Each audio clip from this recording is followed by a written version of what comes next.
सत्य की खोज से जुड़े हुए सभी साधकों का हार्दिक अभिनंदन।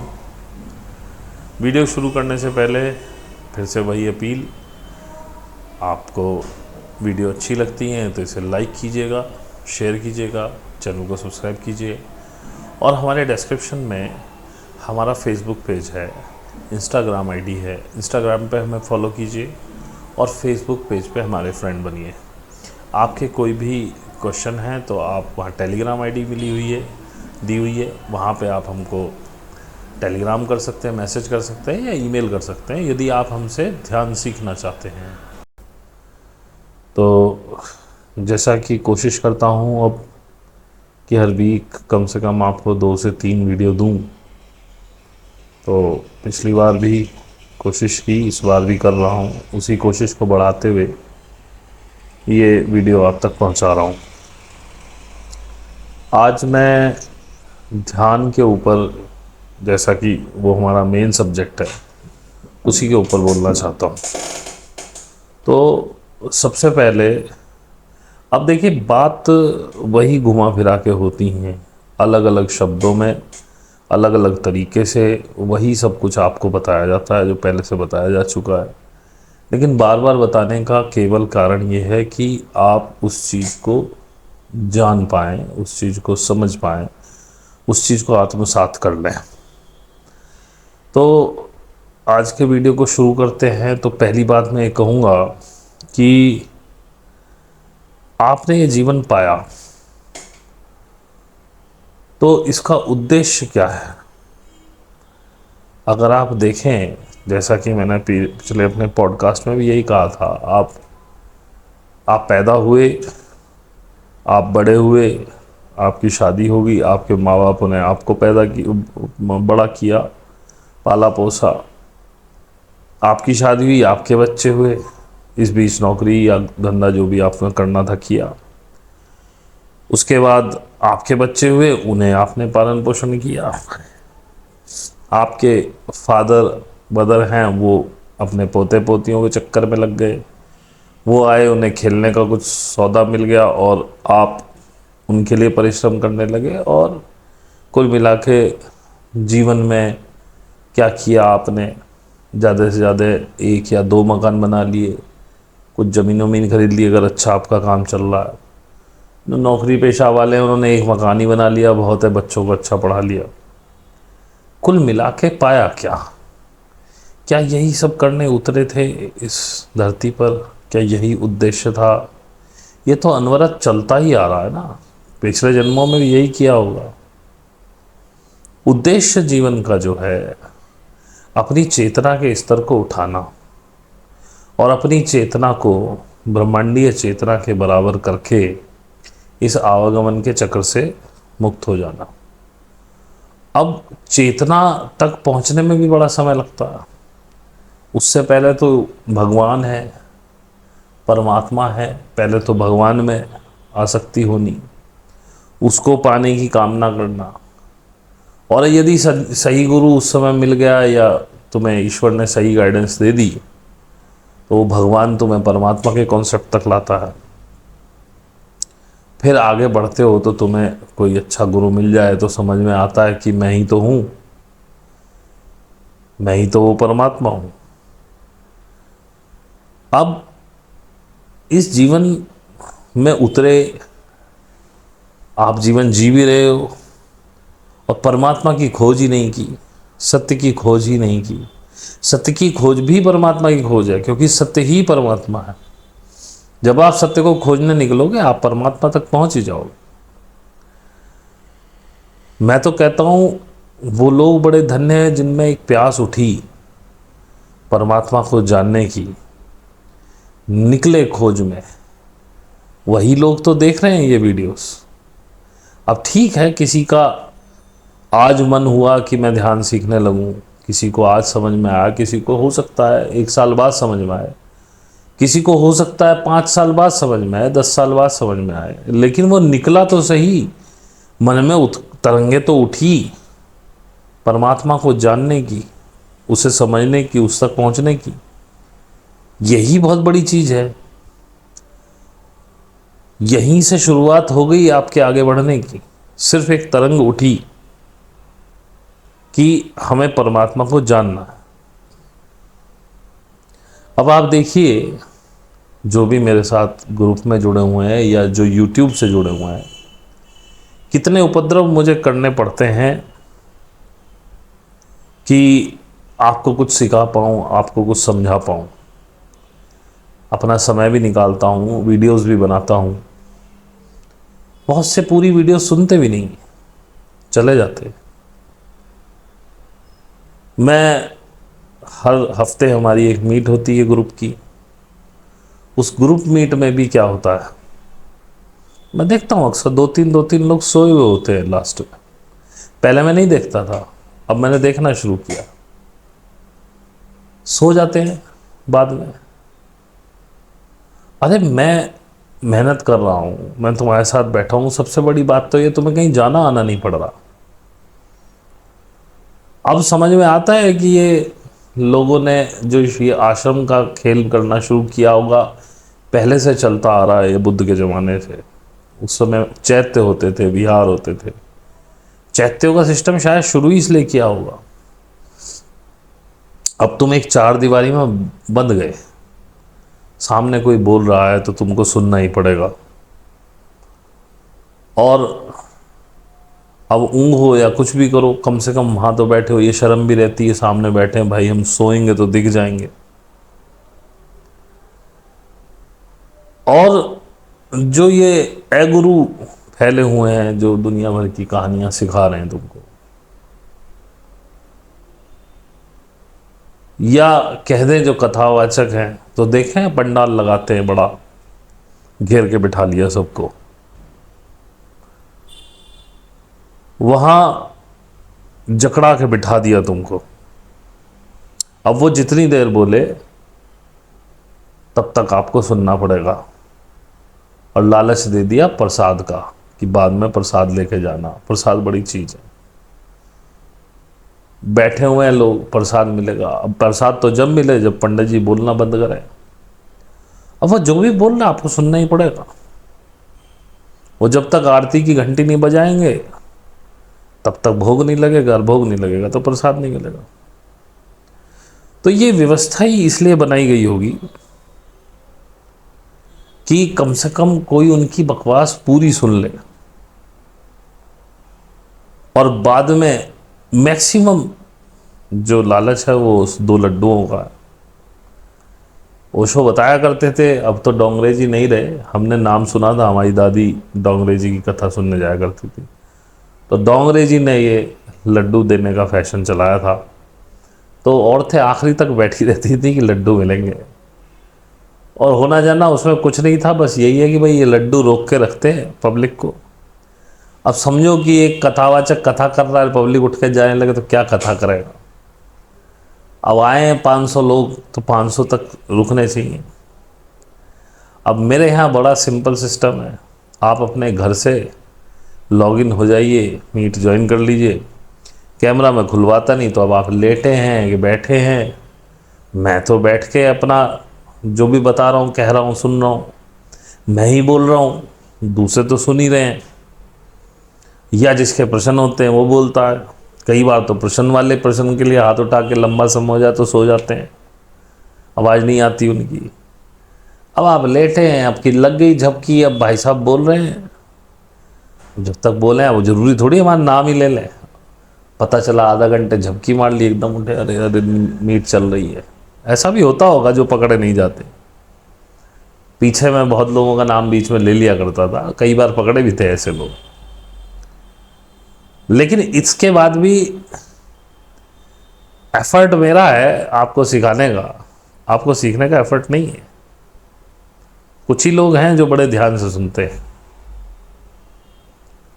और बहुत सारी बातें बताता हूं, जब तक आप पर नहीं गुजरती वो सिचुएशन तब तक आप उसको आत्मसात नहीं करते, चूकते हो उन सिचुएशंस में।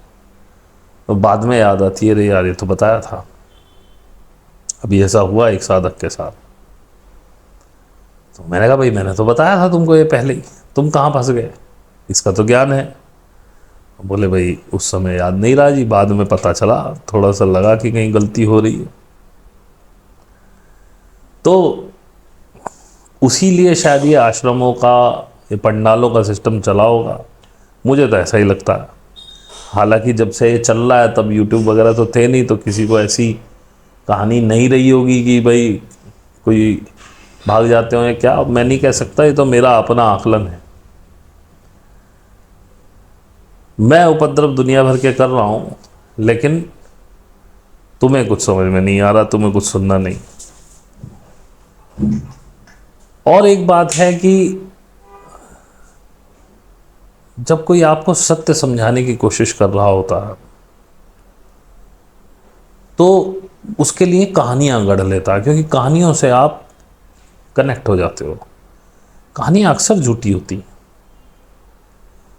लेकिन उनका सहारा लेना पड़ता है ताकि तुम उस सिचुएशन पे कनेक्ट हो जाओ। सच तो शून्य होता है और वही वो निशब्द भी है। अक्सर उसको बताने के लिए झूठी कहानियां सुनानी पड़ती हैं, लेकिन ऐसी कहानियां झूठी होने के बाद भी बड़ी सुंदर होती हैं। उनका आदर करना चाहिए, उन पर श्रद्धा करनी चाहिए। जैसे कि रामायण, मेरे हिसाब से, मैं किसी को आहत नहीं करना चाहता, आपके हिसाब से वो सत्य घटना हो सकती है, मेरे हिसाब से वो एक कहानी है। लेकिन अगर आज कोई उस कहानी में से आपको कुछ मोरल्स निकाल के दे रहा है जिससे आपके जीवन में कोई प्रगति हो सकती है, तो वो कहानी श्रद्धेय है। उसे ऐसा कह के नकारा नहीं जा सकता कि भाई ये कभी हुआ नहीं, हम इसे मानते नहीं। जैसे फॉर एग्जाम्पल मैं आपको एक रामायण का दोहा बताऊं जो बड़ा प्रचलित है। ढोल गवार शूद्र पशु नारी, सकल ताड़ना के अधिकारी।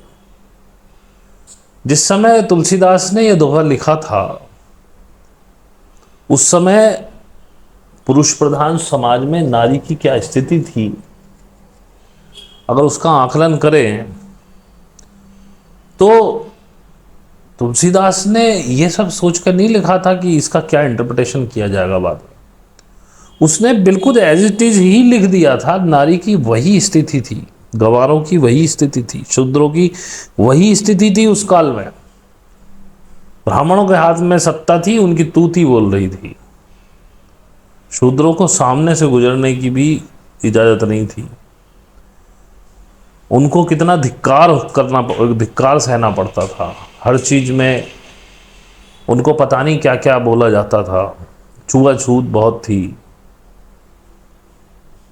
ब्राह्मणों के सामने वो खड़े नहीं हो सकते थे, उनके सामने से उनका रास्ता नहीं काट सकते थे।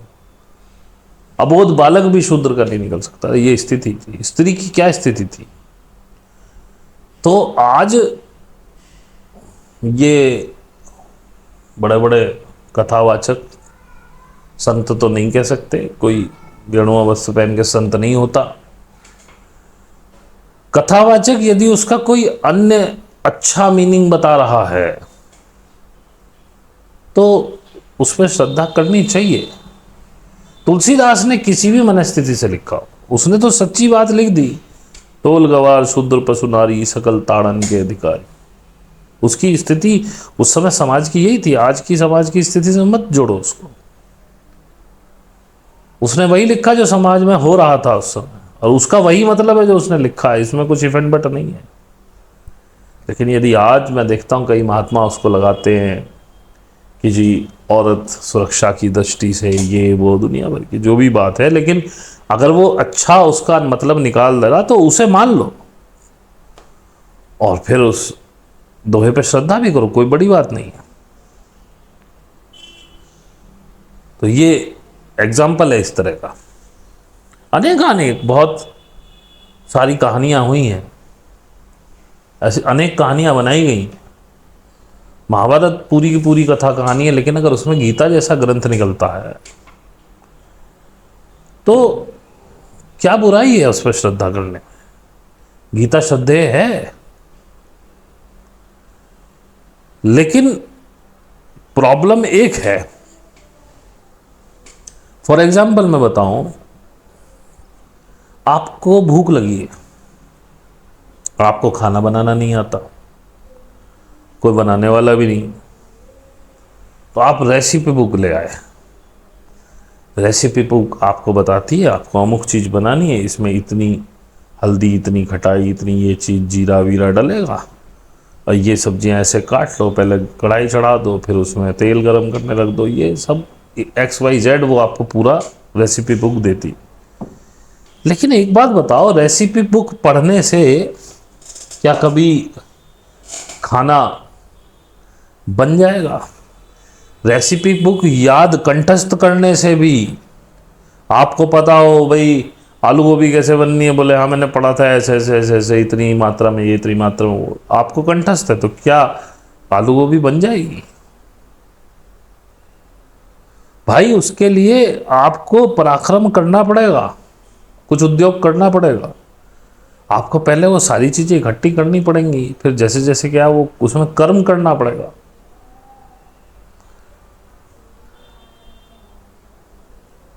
तो जब अक्सर लोगों में परमात्मा की जब भूख उठती है तो वो क्या करते हैं, वो भागते हैं गीता की तरफ, वो भागते हैं उपनिषदों की तरफ, वो भागते हैं पुराणों की तरफ, वो भागते हैं रामायण महाभारत की तरफ। यहां इन्हें पढ़ने से हमें परमात्मा मिल जाएगा। लेकिन गीता, कुरान, बाइबल, उपनिषद, ये पढ़ने से कभी परमात्मा मिल सकता है क्या? वो आपको तरीका दे सकते हैं, एक भाव दे सकते हैं, लेकिन उद्योग तो करना पड़ेगा। बहुत से लोग रेसिपी बुक पढ़ के सीख जाते हैं, बहुत से नहीं सीख पाते, तो वो फिर सीखने जाते हैं, उसमें कोई गुरु चाहिए उन्हें सिखाने के लिए कि ऐसे बनती है। गीता कुरान कंठस्थ करने से किसी को कुछ नहीं मिलने वाला। मुस्लिमों में एक होते कुरान हाफिज, उनको पूरी कुरान कंठस्थ रहती है। छोटे छोटे बच्चे भी हो जाते हैं, 6-6 साल 7-7 साल के, उनकी बड़ा स्वागत होता है कि ये कुरान हाफिज है, उन्हें पूरी कुरान कंठस्थ है। वो जहाँ से बोलो, जिस उसका अध्याय का, हम तो अध्याय जानते हैं, कुरान में कुछ और बोलते हैं उसको, जौन सी आयत बोलोगे वो सुना देंगे तुम्हें तुरंत। अब उनसे पूछो इस आयत का मतलब क्या है, उन्हें नहीं पता। अरबी में उन्हें पता है कि क्या लिखा हुआ। 1% किसी को उसका मतलब भी पता हो तो क्या तुमने अपने जीवन में उतारा? नहीं, असंभव। फिर कुरान हाफिज कहाँ हो पाएगा? तो बात गीता, उपनिषद, पुराणों को या कुरान को या बाइबल को कंठस्थ करने की नहीं है। रेसिपी बुक हैं ये सब, इन्हें पढ़ो, पढ़ के अपने जीवन में उतारो, इनका जो भाव है वो ग्रहण करो। परमात्मा कहाँ उसमें मिल रहा है, कैसे मिल रहा है, उन उद्योगों को करो। गीता सब पढ़ते हैं, गीता में साफ लिखा है, भगवानों को छोड़ दो। ये कुछ अभीष्ट चीज़ों की प्राप्ति के लिए तो सहायक होते हैं, लेकिन आपकी आखिरत के लिए सहायक नहीं है। अगर आप वास्तव में परमात्मा से मेरी तरफ ही आना चाहते हो तो सब छोड़ दो इनको। मैं अथाह समुद्र हूं, ये तो छोटे छोटे तालाब है मेरे सामने, लेकिन फिर भी कौन छोड़ता है? गीता अच्छी पुस्तक है, गीता का सब सम्मान करते हैं, लेकिन गीता को कंठस्थ करने वाले भी बहुत सारे लोग हैं, लेकिन गीता पे चलने वाले कितने हैं? और जो इन शास्त्रों और सिद्धांतों में उलझ गया उसको कभी साधना का समय नहीं मिलेगा, क्योंकि शास्त्र और सिद्धांत तो इतना नियम और कानून आपको दे देंगे कि आप अगर उन्हें पूरे करने बैठ जाएं तो आप अपनी जीविका ही चला पाएं तो बहुत बड़ी मुश्किल है। सुबह ब्रह्म मुहूर्त में उठो, 4 बजे नहाओ धो, उसमें भी लिखा ठंडे ही पानी से नहाओ।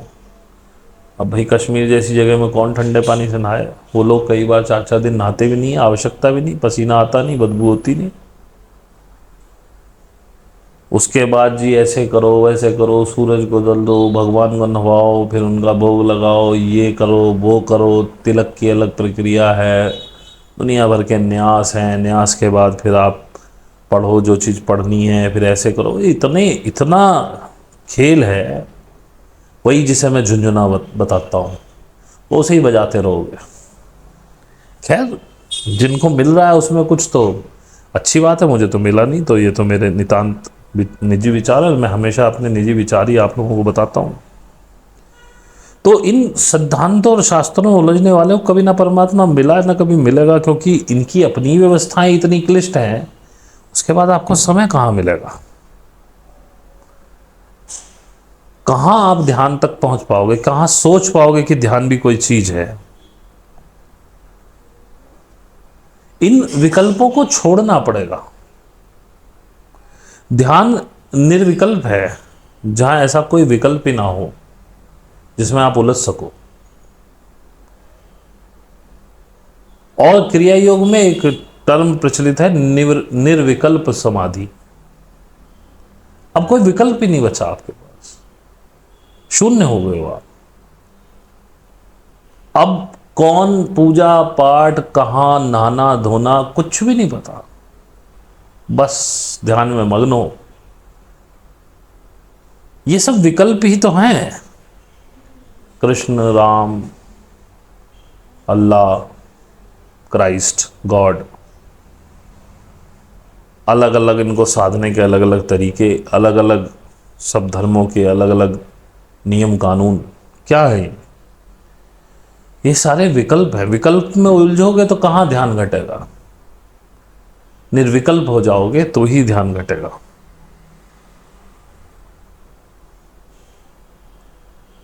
बुद्ध ने कहा था, सुसुप्ता अमुनि, सोने वाला मुनि नहीं हो सकता, जो जागा हुआ है वही मुनि हो सकता है। जब तक सो रहा हूं मैं हूं, अहंकार जीवित है। और यदि मैं जाग गया, मुझे पता चल गया कि मैं ये शरीर हूं नहीं, तो मैं परमात्मा हो जाता हूं। लेकिन अगर इन शास्त्रों में, इन सिद्धांतों में उलझे रहोगे तो सोए रहोगे। ये तुम्हें विकल्प ही नहीं दे, ये अपने आप में इतने बड़े विकल्प हैं कि ये तुम्हें कोई दूसरा रास्ता दे ही नहीं रहे सोचने का। निर्विकल्प होगे कैसे? जागोगे कैसे? और मैं तो हमेशा यही कहता हूं ना कि जागो। सुसुप्ता अमुनि, जो सोया हुआ है वो मुनि नहीं है, वो संत नहीं है, वो साधक नहीं है। जागते ही तुम्हारा अहंकार तिरोहित हो जाता है। मैं क्या हूं? ये शरीर मिला हुआ है, मैं चेतना हूं, मैं साक्षी भाव में जीवित हूं। साक्षी होने के बाद आप मर नहीं सकते। जो सोया हुआ है अहंकार मरता है, शरीर मरता है। जो साक्षी है वो कभी नहीं मरता। तो साक्षी बनो, जागो, और सिर्फ पढ़ो मत इन शास्त्रों को, इन्हें गुनो। इनसे भी ध्यान की तरफ ही आओगे। अब कहानियों की बात नहीं कह रहा मैं, महाभारत, रामायण, इन कथा कहानी की बात नहीं कह रहा मैं बात कह रहा हूं गीता जैसे शास्त्र की, उपनिषद जैसे शास्त्रों की। इनको जीना पड़ेगा। तो जागिए, मेहनत कीजिए। इसी के साथ ये वीडियो ही समाप्त करता हूँ, और फिर से आपसे वही अपील कि अगर आपको ये अच्छा लगा तो इसे लाइक कीजिए, सब्सक्राइब कीजिए, शेयर कीजिए, और हमारे डिस्क्रिप्शन में जो हमारे फेसबुक चैनल है, इंस्टाग्राम चैनल है, उसको फॉलो कीजिए। और कोई भी सवाल है तो आप टेलीग्राम मैसेज कीजिए, या आप हमको ईमेल भी कर सकते हैं। यदि आप ध्यान से सीखना चाहते हैं तो भी आप हमसे टेलीग्राम या ईमेल के माध्यम से संपर्क कर सकते हैं। आपका बहुत बहुत धन्यवाद हमसे जुड़ने के लिए।